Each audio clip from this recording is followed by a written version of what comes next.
Hey everyone, my name is Rachel, and today we are doing something that I've been meaning to do for a while and just been accidentally putting off, and that is reading the next part of this monstrosity of a book. This is The Lie, Evolution by Ken Ham, and it is the most ridiculous book I've ever read. We've been going through it in a couple of videos on my channel, but I haven't done it for a while, so if you're new here, you might not have seen this before, in which case you're very lucky. Today we are going to be looking at chapters 8 and 9. And there's not really too much new stuff in these chapters that isn't in the rest of the book, but there are a couple of, not interesting points, but a couple of funny points that I thought we could kind of read and discuss and talk about. So, you know what, I'm just going to jump straight into this. If you haven't seen my other videos on the topic, go check them out, they're linked in the description below. Otherwise, let's just get started with chapter 8. The Evils of Evolution. So Ken starts this chapter in a very, very similar way to how he starts a lot of bits in this book, and I'm just going to read this for you. It says, if you accept a belief in God as creator, then you accept that there are laws, since he is the lawgiver. God's law is a reflection of his holy character. He is the absolute authority, and we are under total obligation to him. Laws are not a matter of our opinion, but rules given by the one who has the right to impose them upon us for our good and his own glory. He gives us principles as a basis for building our thinking in every area. Okay, I can kind of accept this. He's saying, like, if you believe in creation, then you believe that God is like this ultimate authority because he created us and he has this power over us. But that doesn't mean you should believe in creation. Ken is doing this weird, like, backwardsy logic type stuff that just doesn't make sense. He's saying, like, we need this, like, one law and we need this one authority and we need to answer to that. And you get that by believing in creation, so we have to believe in creation. Which is completely wrong. What we actually need to do is look at the evidence and then decide whether creation or evolution is more likely. Spoiler, it's evolution. And then, you know, go from there as to whether we believe there's a God who creates rules or not. Even if laws were not a matter of our opinion, but decided by God, then how do we really know a God has our best interests at heart, really? Sorry if you can hear Kyra snoring in the background. She's a noisy little thing, bless her. I mean, he does try to explain this when he says, we know that God is the life giver, that life has meaning and purpose, and that all humans are created in the image of God, and therefore are of great value and significance. But that's a huge jump to make. We don't know that God is the life giver. In fact, there's no evidence to suggest that, other than a story written in a book. That's a huge jump. He says, on the other hand, if you reject God and replace him with another belief that puts chance and random processes in the place of God, there is no basis for right and wrong. There's so much wrong with this statement. For example, being an atheist isn't rejecting God. It's just saying, I don't see enough evidence that there is a God, so I'm not going to worship one until I see that there's evidence of him, you know? And this belief that puts chance and random processes in place of God, that's not what evolution is. Evolution isn't just about chance and random processes. Yes, some chance is involved, but when it comes to natural selection and like survival of the fittest and so on, that's not to do with chance, that's to do with ability, you know? He says, you know, without God, rules become whatever you want to make them. There are no absolutes, no principles that must be adhered to. People will write their own rules. And he says it like it's a bad thing, but I don't think there's anything wrong with that. So many things are social constructs, and one of those are rules. Yeah, technically there's nothing there to stop us breaking the rules or doing what we want or making our own rules. But that's why we have like governments and laws and a society and, you know, people to enforce rules and stuff. That's why we have police and governments and so on, to try and make sure that everyone has the same rules, to make sure that everyone's adhering to the same beliefs and ideas and laws and so on. It's how society works. And Ken has this really warped idea where he thinks if we believe in evolution, suddenly people aren't going to listen to government or laws or police or whatever. And if everyone believes in evolution, then everyone can just do what they want, and apparently all anyone ever wants to do is go out and kill and hurt people, and so he thinks that's what people are going to do. That's not true at all. Let's be honest, everyone has the choice to hurt or kill people every day. It's just most people don't want to. And I've said it before, but I'll say it again, if the only thing stopping you murdering or raping or stealing from someone is like a fear of God, then I think that says more about you as a person than anyone else. He says that it must be understood that our worldview is inevitably affected by what we believe concerning our origins and our destiny. And to some extent, I'm like, yeah, okay, I kind of see this. but I don't think it's to the extent that Ken seems to think it is.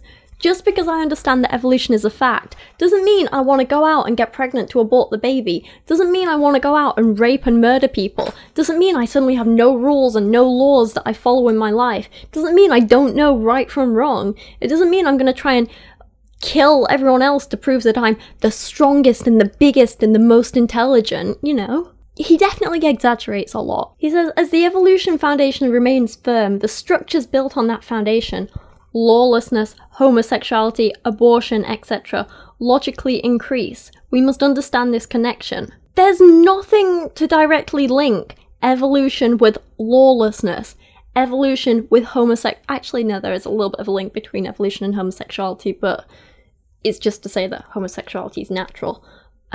We actually did a really interesting episode on, you know, is homosexuality natural on the Here and How podcast. Stephen led it and it was really, really interesting. So I encourage you to go listen to that. Again, I'll link that in the description as well. And yeah, I don't think there's any direct link between evolution and abortion either. I don't think he quite understands what evolution is. He seems to like build it up in his mind as this big bad evil with all this power to just make everyone a bit naughty. And then this is my favorite bit, right? He says, if you find it hard to believe that evolution is related to the above issues, and I do, some basic research into history will demonstrate the connection clearly. In fact, I have not met one informed evolutionist who had disagreed with me concerning the relationship of evolution to these particular moral issues.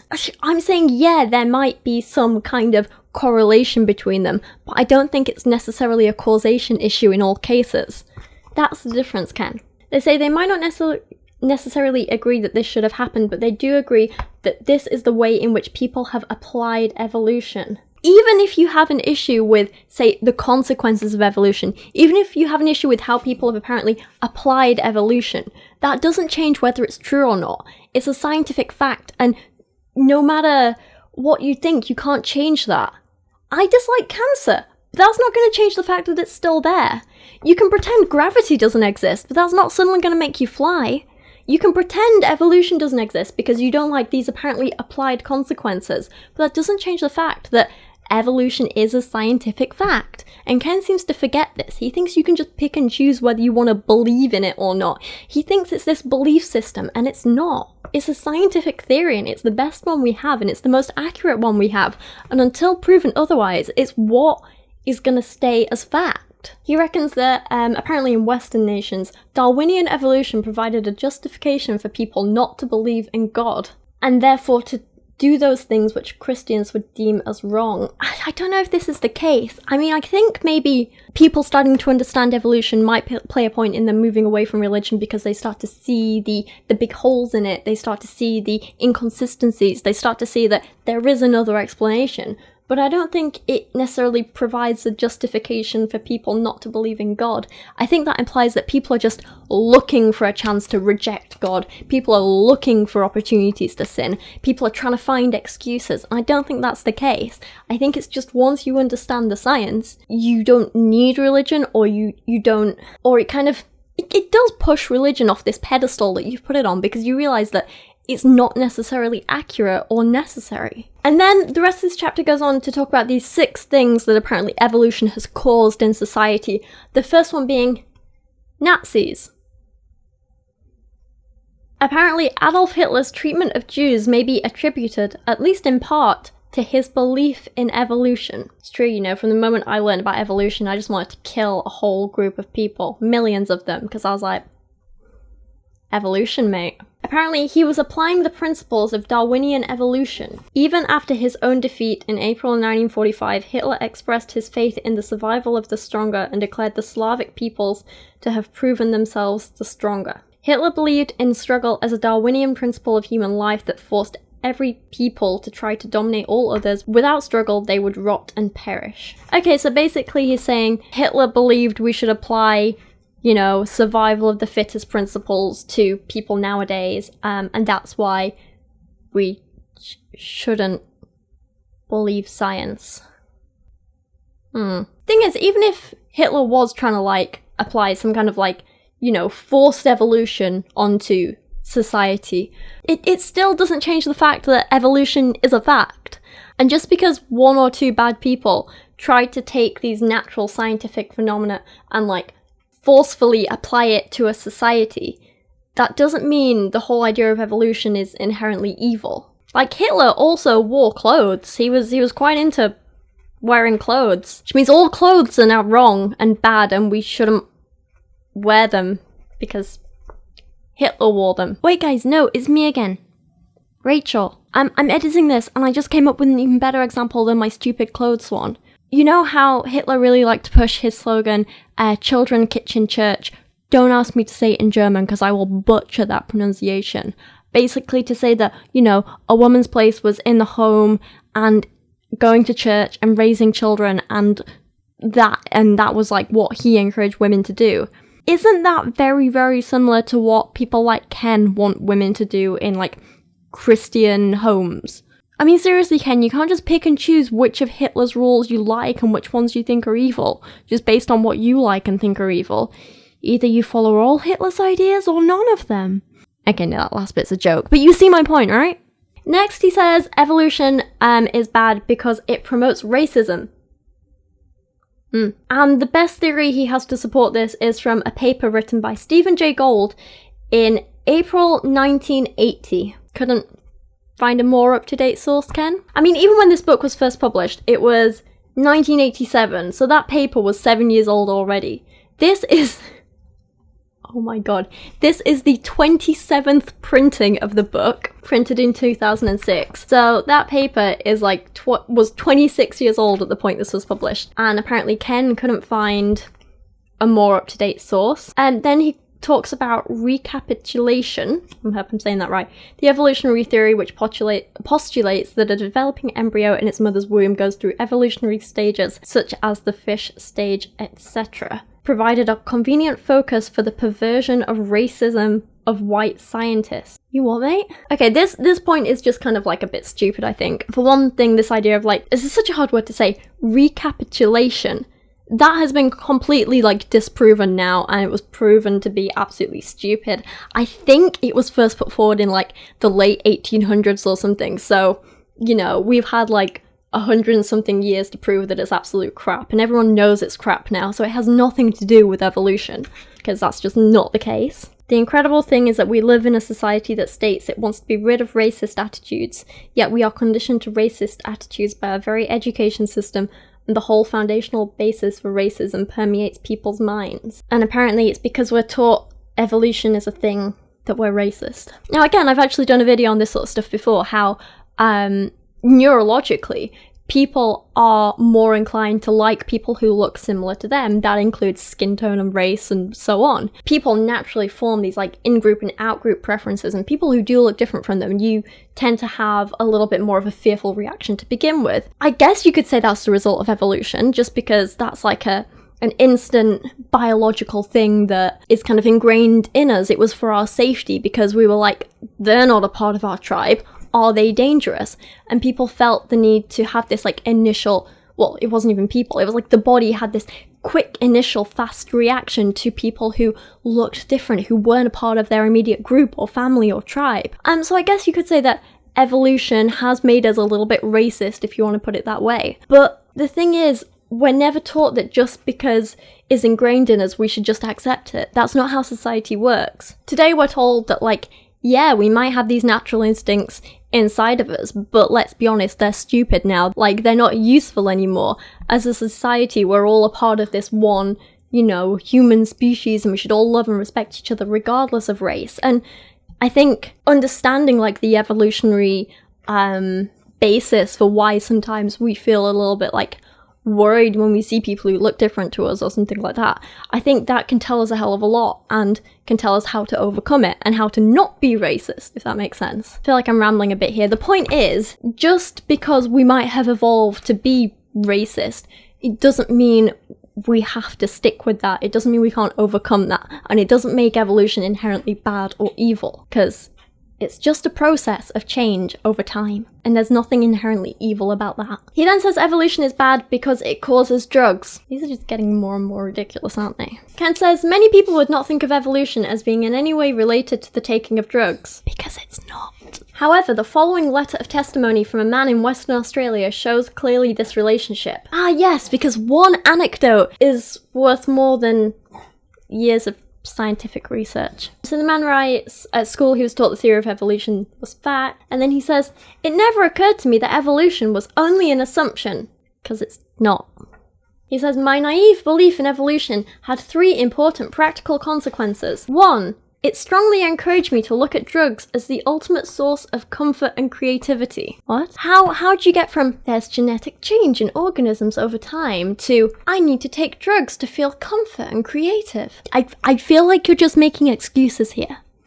2. It led me to the conclusion that God, if he was around at all, was a very different and impersonal figure separated from humanity by very great distances of space and time. I agree, but what does that have to do with drugs? 3. It led me to increasingly abandon the moral values I had been taught at home, because when man is viewed as an arbitrary byproduct of time and matter and chance, there is no logical reason for treating men or women as objects of dignity and respect, since in principle they are no different from the animals, trees, and rocks which they supposedly came from. I have so many issues with this. 1.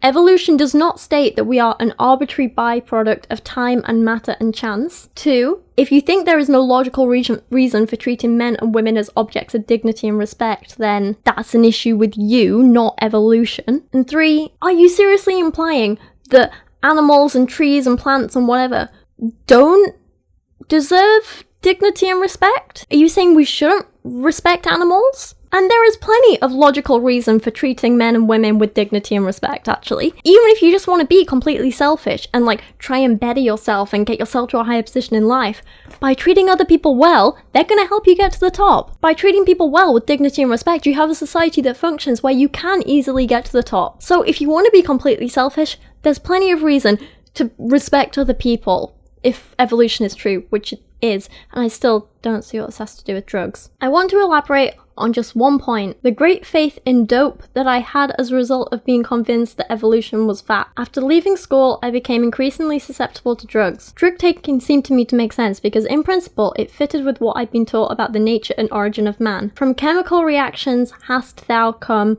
and unto chemicals thou shalt return. And so I did. Well, that's the most pathetic excuse for being an addict that I've ever heard. So I understand about evolution. I understand about the nature and origin of man. And yet I don't feel a need to return to chemical reactions. I don't feel an urge to take drugs of any kind. Yeah, mate, I think you're talking out your bottom here. He says, even after I came to Christ, I still continued using drugs or feeling strongly drawn to them until some Christians had pointed out the truth about man's nature, origin, and destiny as recounted in Genesis. It was only when I perceived the truth of this that my private love of drugs was completely and voluntarily abandoned. I now know that my hope is in the person of Jesus Christ and in him only. My faith in drugs as a source of comfort and creativity was almost unbreakable, even after 10 years of total devastation, during which my job, personality, and relationship had fallen apart. I'm just hearing excuses, I'm sorry. I know addiction is tough. I know it's very hard. Don't blame evolution. There are plenty of scientists out there who aren't addicts, and I'm sure there are plenty of creationists who are addicts. Addiction and whether you understand evolution or not are not correlated. Let's move on to the next one. Evolution causes abortion. Many will remember being taught at school that as an embryo develops in its mother's womb, it goes through a fish stage with gill slits, etc., and other evolutionary stages until it becomes human. This again, I have so much to say about this. For one, an embryo is always human, or made of human cells, or whatever. That's not debatable here. 2, if anyone was ever taught this at school, you went to a bad school. 3, this is why we need good standards of scientific education and scientific literacy, so people know that things like this are crap, and so things like this don't slip into our school textbooks. Like I say, this has been proven completely false and untrue, and it has been known for years that this is not the case. Says, as a theory of embryonic recapitulation was first proposed by a man called Ernest Haeckel. He doesn't say that it was in the 1800s, but it was, I think, from what I've read and what I remember reading. Apparently, Haeckel resorted to a series of dishonest distortions in making his illustrations. Eventually, Ernest Haeckel admitted his fraud. I haven't pronounced his name right. Admitted his fraud, but the deplorable aspect is that this theory is still taught in many universities, schools, and colleges throughout the world. Not reputable ones, it's not. I'd like some examples of where it's apparently still taught, because I'm pretty sure no one believes this, and no kids are taught it nowadays, at least I hope not. Apparently, as people accepted that the child developing a mother's womb was just an animal reflecting its evolutionary ancestry, there was less and less problem destroying it. In fact, some abortion clinics in America have taken women aside to explain to them that what is being aborted is just an embryo in the fish stage of evolution. Can I have some proof of that? Because I'm pretty sure that does not happen. So I think Ken has a problem here because he's saying there's this false theory that was believed for a while in the 1800s and start of the 1900s. And so because of that, some people think it's okay to have abortions because embryos are just fish. I think that's what he's saying. And so somehow, because there's a false theory that some people believe, that somehow means evolution is bad? Ken, you're talking out your bottom again. And then Ken says that evolution is bad because business methods. In the last half of the 19th century, a widespread philosophy known as social Darwinism dominated the thinking of many industrial tycoons of the era. They believed that because evolution was true in the biological sphere, the same methods should apply in the business world: survival of the fittest, elimination of the weakest, no love for the poor. And again, this has nothing to do with actual evolution. Just because some people are taking biological and scientific principles and trying to apply them in a different way doesn't mean that the original scientific theories are wrong or bad in any way. You just don't like the way some people are taking an interpretation of them, if that makes sense. It's stupid. Again, this is a stupid point that has nothing to do with actual evolution. And then Ken says evolution is bad because it encourages male chauvinism. Because religion never does that, does it, mate? Some have used Darwinian evolution to justify that females are inferior. However, there are those in the feminist movement today who use evolution to try and justify that females are superior. There are even those who use evolution to justify children's rights. What? Ignoring the rest of it, why is children having rights a bad thing?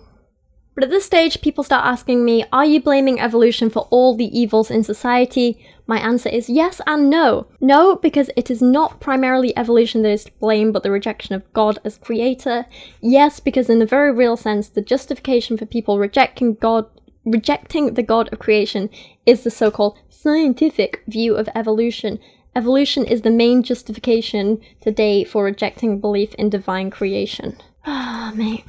Again, just because people are using a scientific theory to try and justify their beliefs in, or lack of beliefs in something, doesn't make the theory wrong or incorrect. I'm going to keep saying it again and again and again until you get it, Ken.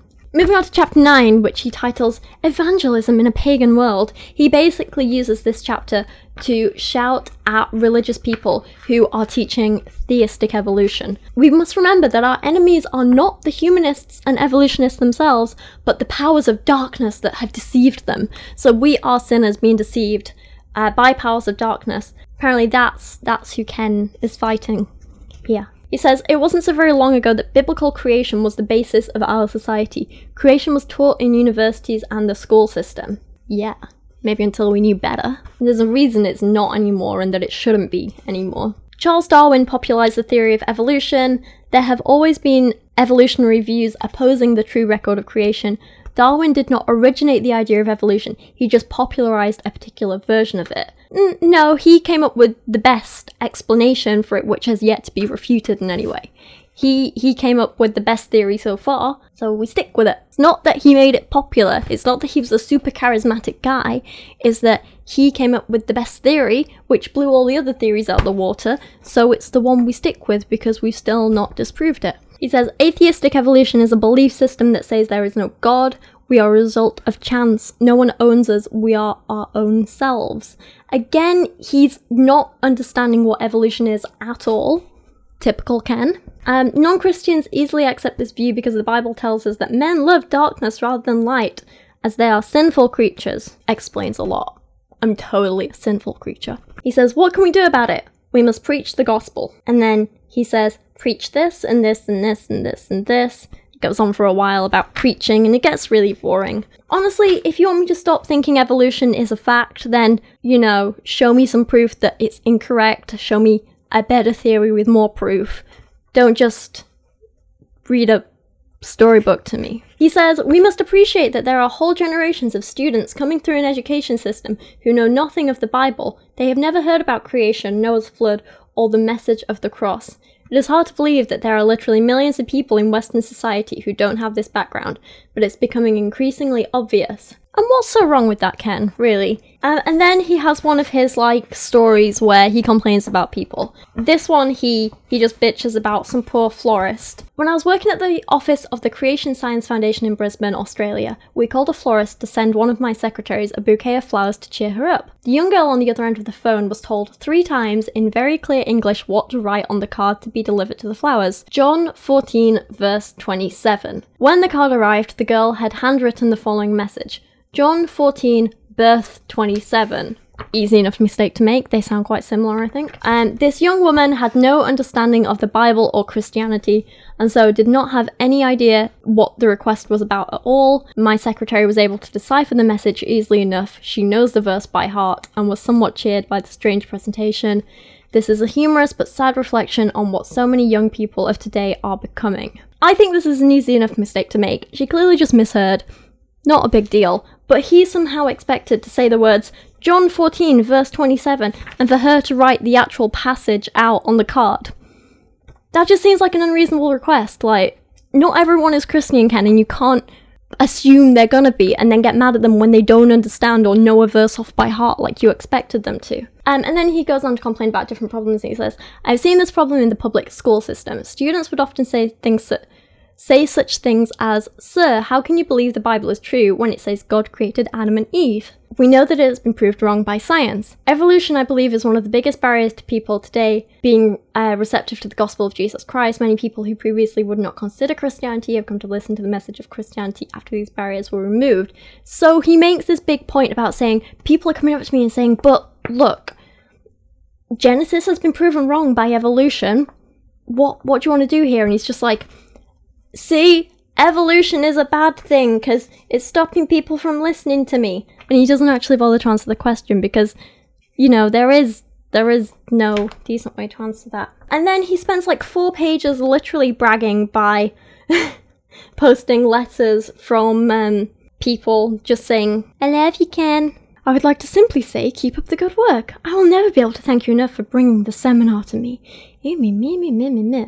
I give thanks to your organisation for the literature I have been able to purchase. This material from you increased my faith, and I am sure it has been the inducement for my son's spiritual growth. I can't thank you people enough. Literally, there are 4 pages of just testimonies about Ken and his book and how much people love it. It's pathetic. And with that, that's the end of chapter 9. Oh, that was a load of rubbish. Sorry, Ken, but this book is an absolute joke. We only actually have 2 chapters of this book left, called Wake Up Shepherds and Creation, Flood and Coming Fire. And then there are a few like little appendices with 20 reasons why Genesis and evolution do not mix, and so on. Wait, what's the second one? Why did God take 6 days? So we can look at those in the next few videos as well, but this book, what are we gonna do with it? Anyway, that is me done for this episode, or this video, this whatever. Let me know what you think of this book. Let me know what you think of Ken Ham. Let me know what you think of evolution versus creationism. Also, I want to start doing a little bit more like kind of audience interaction with you guys and kind of getting you a part of my videos and stuff like that. So I'm going to be doing little shout outs in my video from now on. So basically, I'm going to give you guys like a little challenge at the end of my videos, and then you leave a comment and then I pick a favourite one and give you a little shout out in the next video. I think it'll be fun. I might be rubbish at it, but let's just see how it goes. So if you want a shout out in my next video, let me know in the comments below. What is your favourite evil thing that evolution has caused? Is it baby murder? Is it Hitler? Or is it pineapple on pizza? Maybe it's something else. I know, just leave me a comment and let me know, and I'll give one of you lovely people a little shout out in my next video. But I'm rambling now. But seriously, thank you so much if you made it through this far in this video today. Thank you for all your support and loveliness. I love you guys so much, and I'll see you again soon. Thank you so much for watching today. If you liked this, you can see more from me on the Here and How podcast, our weekly science podcast I co-host. I also have merch available if anyone is interested and wants to check it out. But for now, thank you so much to everyone watching, and an even bigger thank you to everyone supporting me on Patreon this month. A special thank you goes out to Gambit and his Chauffeur, Deshauwn, Mark Dauner, Biased Lemmings, Christian Berg, Religion is BS, Rachel B. Royer, Matthew Meinema, Jaylee Moore, Sir Michael Moore, Jadeon Sheppard, Greg Clyde, Pizelated Skeptic, and Tate D. Gibbs. You're all amazing, and to everyone mentioned on this end screen and down in the description below, I love you guys so much. Thank you.